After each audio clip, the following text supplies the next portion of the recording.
Hola, hola, bienvenidos a Big Left, en el nombre del Padre, del Hijo y del Espíritu Santo. Amén. Viva Cristo Rey. Estoy complicado porque en la casa donde yo vivo, que es la de mi mamá, llegan niños, esto que el otro, hay ruido. Después anduve haciendo un video ahora, tanto era el ruido que tengo que empezar de nuevo.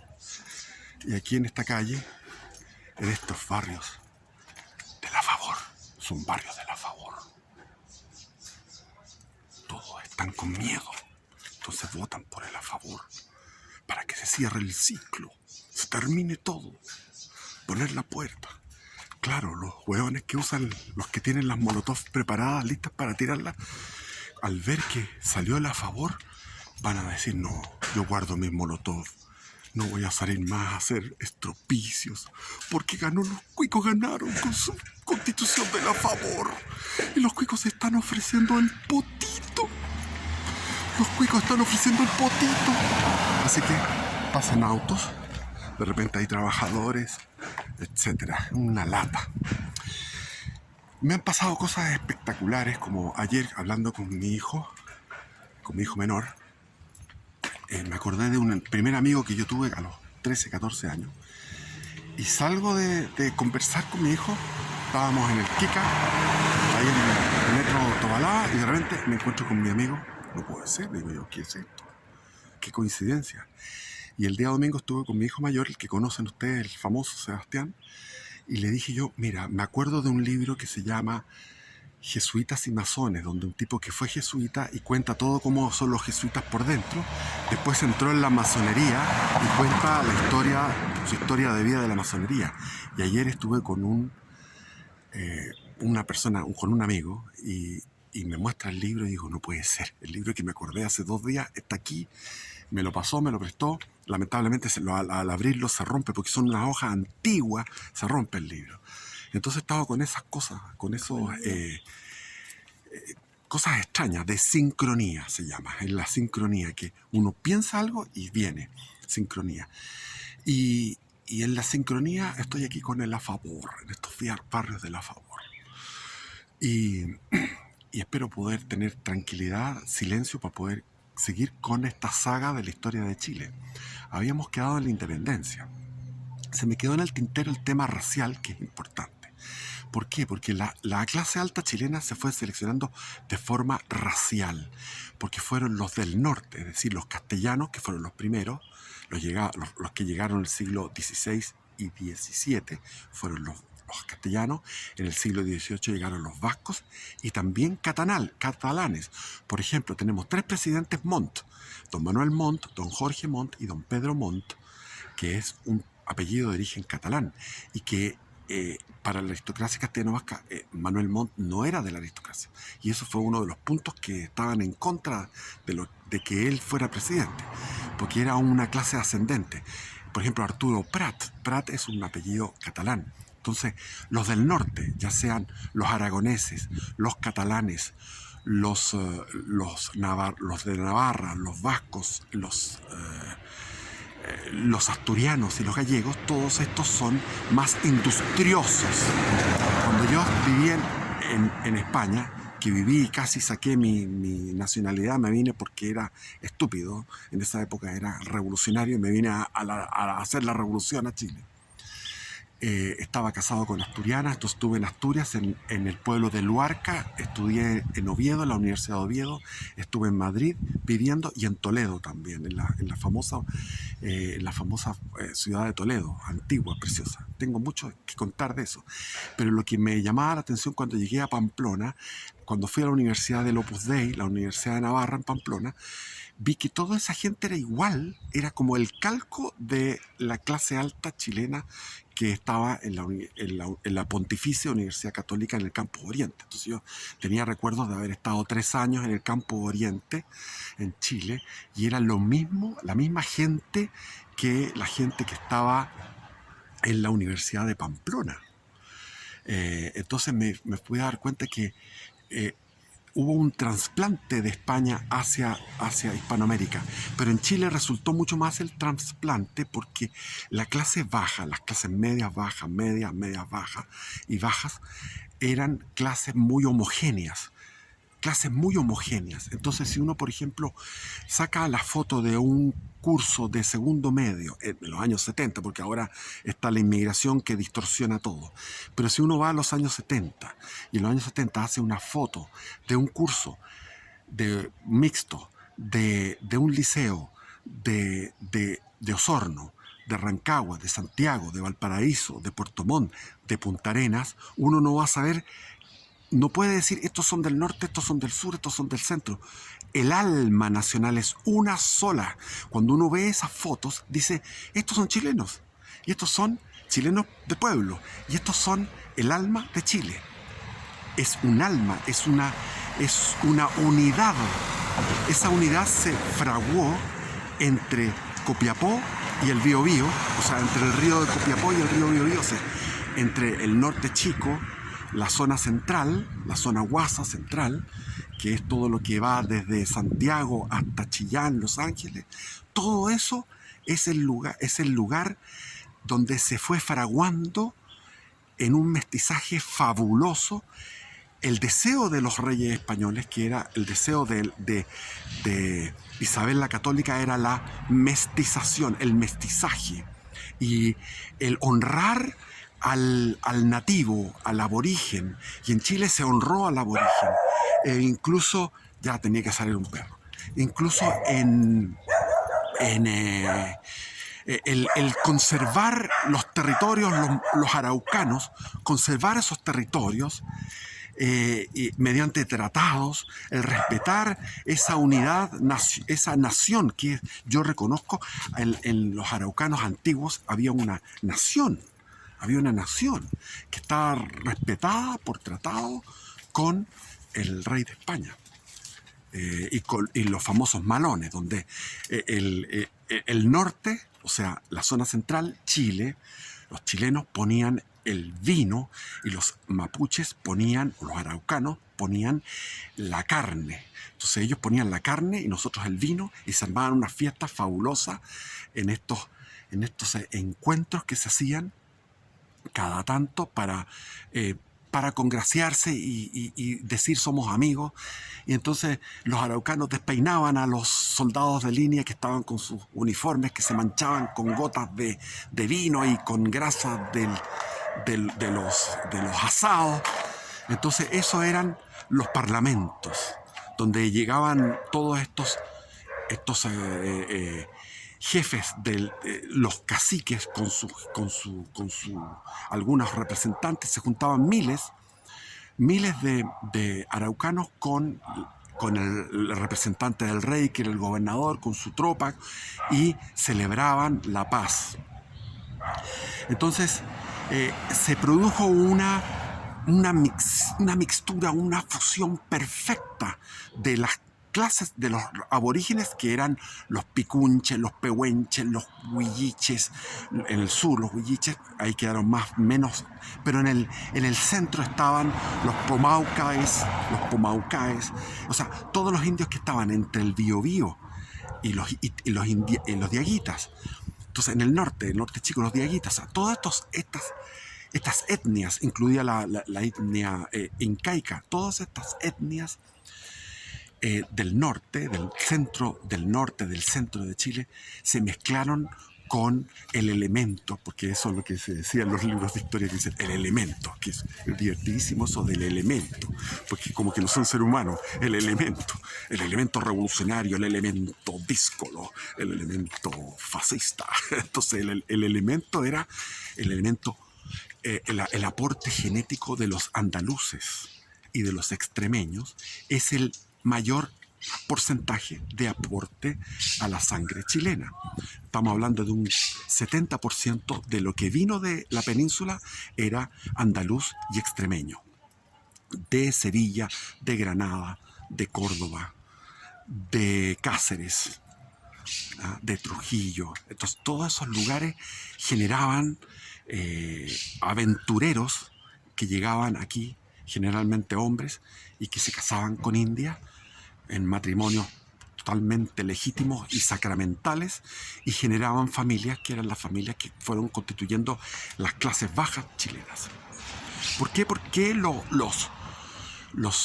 andaluces, los extremeños no surgieron hacia arriba, no llegaron a constituir la clase alta porque ellos siempre hasta el día de hoy son buenos para el carrete. Yo me acuerdo cuando anduve en Cádiz, el carrete era permanente.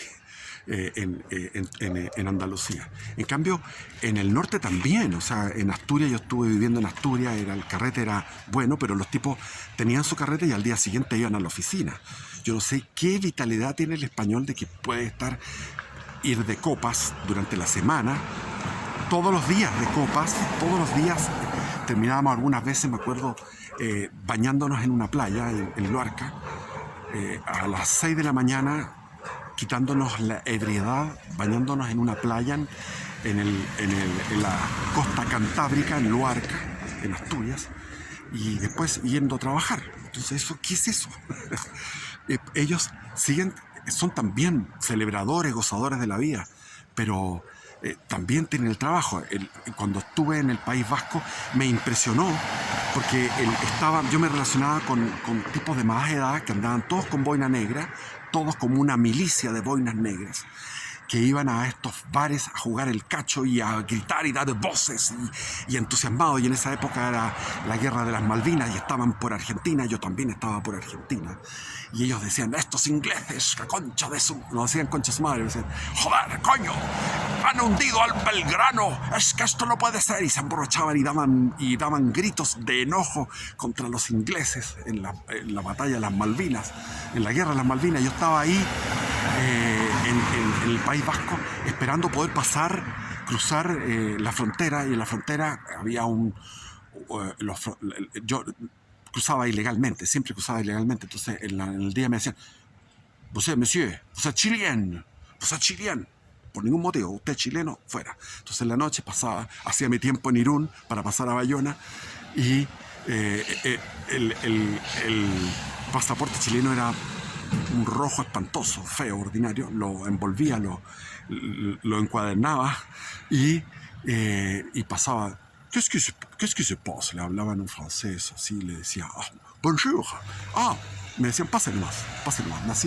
Me ayudaba mucho el tener pinta de europeo para pasar. La pinta de europeo me ayudó mucho, y copiar la exacta pronunciación de ciertas frases para poder cruzar ilegalmente la frontera. Eso, tuve 4 años cruzando ilegalmente la frontera. Pero yo recuerdo, el pueblo vasco era notable en su vitalidad, una vitalidad que venía también de una formación unitaria, que venía de lo que era el gobierno de Franco. Franco generó una generación, 2 o 3 generaciones extraordinarias de gente sana, gente 100% sana. Me tocó estar en las fiestas de Pamplona, en las fiestas de San Fermín en Pamplona, y curadito como andaba, bien hecho tagua, me metí a la corrida de los toros y me puse a correr, y con los atletas que iban corriendo delante de los toros, me caí de curado, me quedé en una esquina de la calle y vi pasar todas las pezuñas de los toros. Y ese mismo día los toros mataron a un boina, no sé cuánto, boina verde, no sé cuál, un Marines norteamericano, porque había bases norteamericanas, se quejaban los españoles de que habían bases norteamericanas, y este gallo era uno de estos super hombres. El tipo tuvo la osadía de levantarse y lo corrieron por segunda vez y lo mataron. Y estaba la secuencia de fotos que apareció en el diario El País, en la portada del diario El País ese día, cómo había muerto este Marines. Y dije yo, bueno, este bueno no era chileno, no era hispano, no era curado, porque yo como curado y hispano no me pasó nada. Entonces, la belleza de las fiestas de San Fermín en Pamplona es extraordinaria. Bellísimo. El sol irradiando en julio. Podría hablar un video entero sobre eso. No es el tema. Vamos por la independencia. Entonces, estábamos en la independencia, que fue lo que en España, para terminar, lo que en España estaba distribuido geográficamente, es decir, el norte y el sur, igual que en Italia. Los de Milán, los de Turín, los del Piamonte son mucho más industriosos que los de Nápoles y de Sicilia. Lo mismo pasa en España. Entonces, eso que está distribuido geográficamente en Chile se distribuyó racialmente o clasistamente. Desde la clase alta era del norte, de genética del norte, y después llegaron los aportes de los ingleses, de los alemanes, de los franceses en menor medida, de los italianos en mayor medida, palestinos, croatas,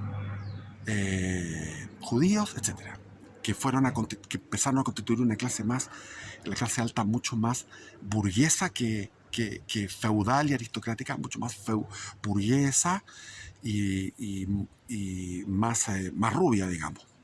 Aunque esto de los ojos claros, yo por ejemplo los ojos claros los tengo por mis abuelos, que mi padre era izquierdo y no tenía nada de alemán, y sin embargo para atrás todos mis antepasados tenían ojos claros porque vienen de los visigodos. Los visigodos fue un pueblo germánico que cruzó el Danubio por el lado donde está Rumanía, y cruzó el Danubio y ocupó lo que es ahora Bulgaria, se entendió con el poder de Constantinopla, finalmente pasó a la península ibérica, fueron los primeros que entraron a Roma y saquearon Roma,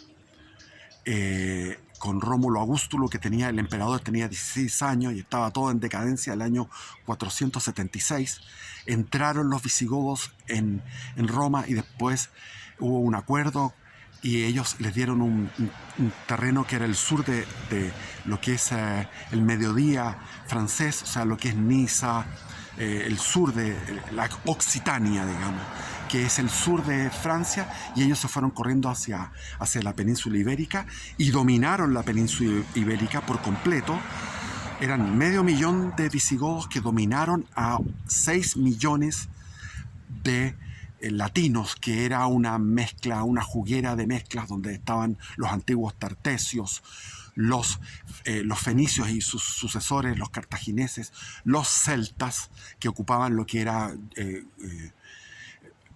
Asturias y Galicia, los iberos y los mismos romanos, y etcétera, y judíos que llegaron también. Entonces todo eso era un amasijo, un revoltijo de mixtura, de mestizaje, que fueron dominados por los visigodos. Entonces el término godo, los godos, era por algo. Yo digo, si mi familia venía de los godos y mis abuelos tenían ojos celestes, es porque conservaban los rasgos germánicos, y se conservaron durante 1500 años esos rasgos. O sea, había una segmentación racial, y yo lo vi en las clases altas españolas, esa segmentación racial que se reprodujo en América, pero en los otros países no pudo ser tan así. ¿Por qué? Porque la contextura, la rugosidad, la textura de la distribución geográfica de grandes mesetas llenas de indios sometidos, como era en Perú, las grandes selvas amazónicas, 3 cordilleras en la zona, los Andes se bifurcan en 3 cordilleras, ahí en Colombia, donde eran clases que tenían que convivir con una pluralidad geográfica y una vastedad geográfica gigante. En cambio, en Chile había un pueblo que se homogeneizó en un lugar tan estrecho, que era entre la cordillera y el mar, que es tan estrecho y tan corto, que era desde el río Copiapó hasta el río Biobío, el Chile antiguo, que después se expandió hacia el sur y hacia el norte, en guerras internacionales con Perú, Bolivia hacia el norte y hacia el sur, después de haber pacificado la Araucanía. Entonces, ¿por qué Chile fue una excepción? Por 2 motivos. Primero, por su composición, su mestizaje perfecto, esa clase alta que fusionó elementos burgueses y feudales, y que tenía una unidad y una vocación de república, pero no república democrática, sino una vocación de república oligárquica, donde la soberbia de estos personajes pudiera explayarse. Entonces de ahí viene el término de la fronda aristocrática. Ahora, ¿por qué Chile fue una excepción? Porque hubo un genio, que fue el genio de Portales, que tuvo una visión estratégica de cómo solucionar el problema en términos estratégicos, y al mismo tiempo hizo un maniobrar en todo lo que es el detalle de ver qué fuerzas pueden ir conmigo y qué fuerzas puedo después desechar, y cuáles son el conocimiento de los seres humanos, de la psicología de los hombres, esa profundidad psicológica que tenía Portales para generar alianzas, para ir a través de las intrigas, costurando un poder, y ese poder buscando el peso de la noche, que él llamaba en sus cartas, porque él no escribió ningún libro, pero están las cartas que son notables de un manejo del idioma. Portales venía de una familia realista, entonces él tenía... él rechazó la familia Portales, que el papá era el administrador de la Casa de la Moneda, de la impresión de monedas, era el administrador de la Casa de la Moneda. Entonces Portales después se hizo a cargo del negocio del estanco del tabaco en tiempos de O'Higgins. Se le entregó todo lo que era él fue como una especie de concesión que hizo el Estado, porque O'Higgins necesitaba muchísima plata, y O'Higgins, o sea, el rey era el quinto real, un 20% era el impuesto que tenía la colonia sobre la población, pero con O'Higgins eso sí, casi un 70% fue impuesto. O sea, por el gobierno de O'Higgins fue mucho impuesto sobre la población para financiar la expedición libertadora al Perú con estándares europeos, según lo que pedía Lord Cochrane en la Armada y José de San Martín en el Ejército, con los mejores cañones, la mejor disciplina, los mejores uniformes, los mejores barcos. Entonces todo eso significó un exprimir y un sacrificar al pueblo chileno para esa expedición, que era una expedición americanista y que los peruanos no habían pedido independizarse. Yo lo he dicho 1000 veces, fue un error tremendo y le costó el puesto, le costó el gobierno a O'Higgins. Entonces, Portales estaba encargado de lo que era recaudar impuestos del estanco del tabaco, y terminó quebrado porque, largo de contar aquello, después tuvo un negocio con su amigo, que después fue el ministro de Hacienda, se me olvida el nombre en este momento, bueno, no importa, voy a perder tiempo en buscar nombres. Entonces él tuvo un negocio de cabotaje, de tráfico marítimo entre Valparaíso y el Callao, y también tuvo problemas y no podía trabajar bien porque estaba el caos, la anarquía, y él dijo, ¿cómo puede solucionarse esto? Y elaboró un sistema, una ideología, una solución estratégica, y al mismo tiempo tuvo el manejo de la intriga, de las alianzas, y al mismo tiempo llegó hasta el detalle del que barría en el ministerio, que estaba durmiendo o flojeando, que tenía que barrer, el otro que ponía las patas sobre la mesa y dormía la siesta, y no, señor, aquí no se viene a dormir siesta. O sea, la disciplina hasta los más mínimos detalles de aseo y de orden de los ministerios, y de austeridad en el gasto. Entonces, él fue un genio que transformó el país, porque el país, después de la anarquía, lo que buscaba era un cesarismo. O sea, la aristocracia castellano-vasca lo que quería era orden, porque los ensayos pipiolos, el único que podía poner orden más o menos era Ramón Freire, que tenía un prestigio militar y era muy querido. Entonces la aristocracia, para deshacerse de O'Higgins, apostó a Freire, y después Freire se transformó también en un director supremo, porque no existía realmente un poder democrático.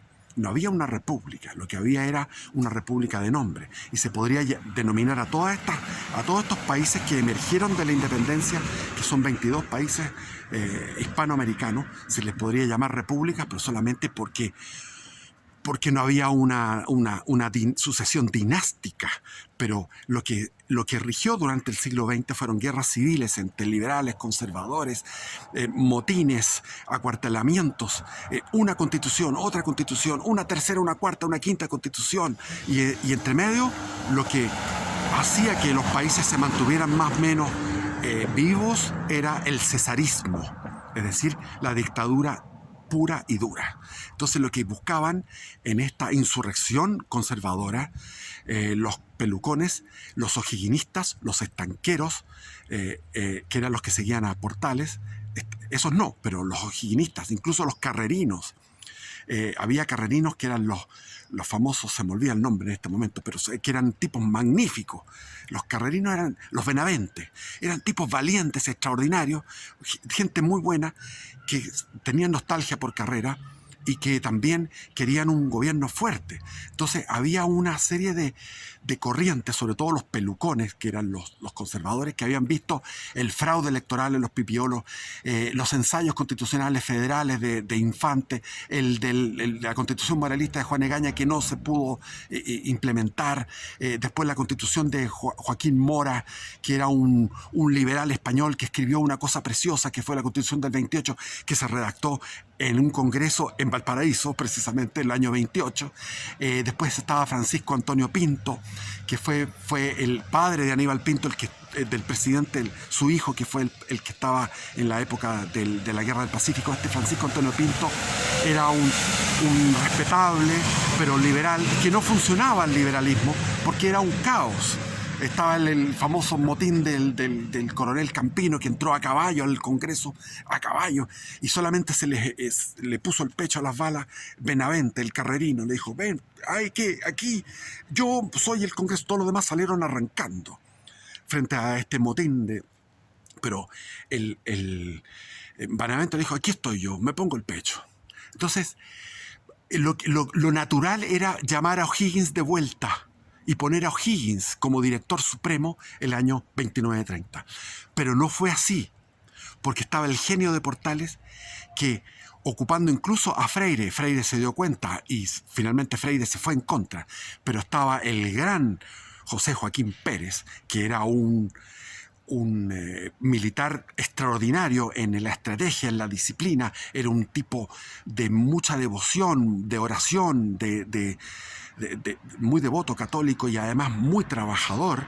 Entonces él era el candidato ideal para que fuera, y era o'higginista, José Joaquín Prieto, pero él era el candidato y él lo puso ahí.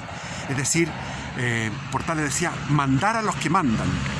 Él no podía ser él el que mandara, tenía que ser otro, tenía que ser un gobierno impersonal, no tenía que estar basado en una persona, porque la persona muere y se acaba el régimen. Al morir la persona se acaba el régimen.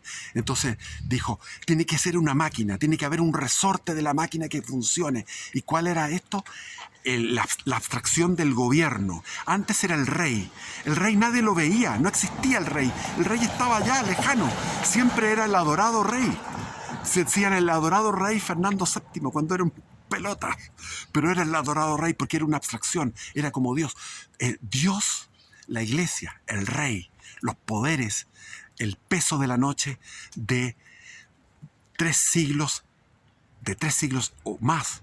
Pero pongamos 3 siglos de monarquía católica española.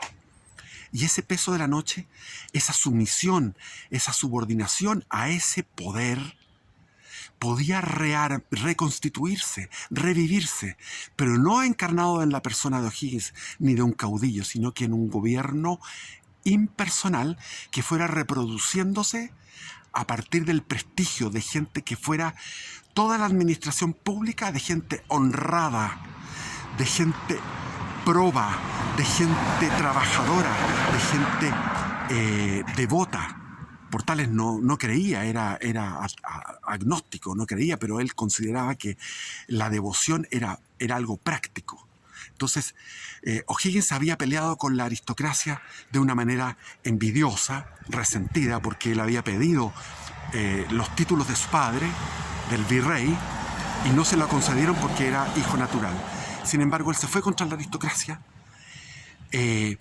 quitándole los títulos, prohibiendo los blasones y exhibir los escudos.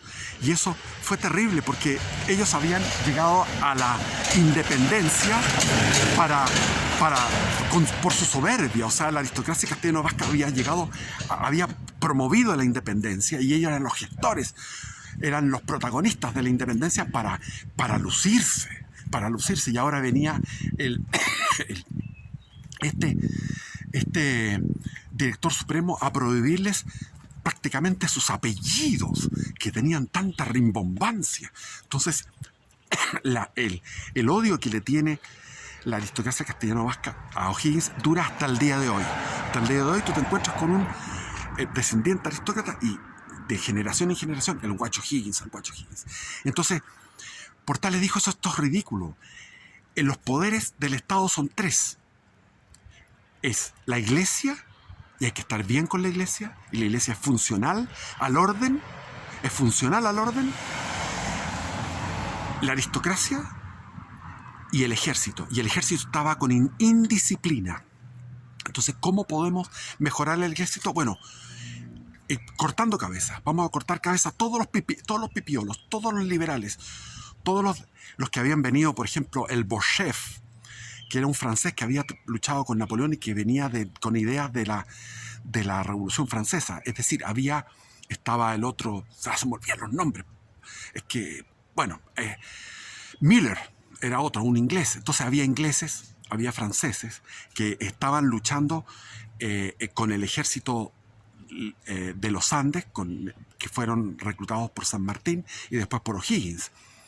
Entonces había muchos extranjeros que eran de corte liberal, de ideología y de idealismo liberal. Entonces lo que hizo, una de las instrucciones que dio Portales, porque Portales no mandaba, sino que mandaba a los que mandaban, era cortar cabeza, y cortaron cabeza. Y por otro lado, generó las guardias cívicas. Él mismo iba a entrenar a lo que es el campo de Marte, que es donde ahora actualmente se hacen las paradas militares. O sea, siempre han sido ahí las paradas militares, donde antes era el Parque Cauciño, y anterior al Parque Cauciño era el campo de Marte.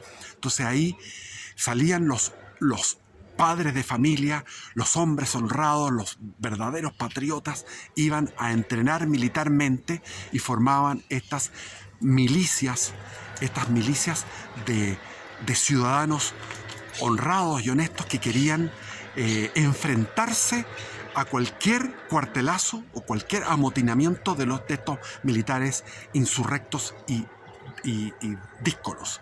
Y eso sucedió y se vio en el famoso combate del Cerro Barón, cuando fue Portales a revisar la tropa en Quillota. Vino el motín de Quillota,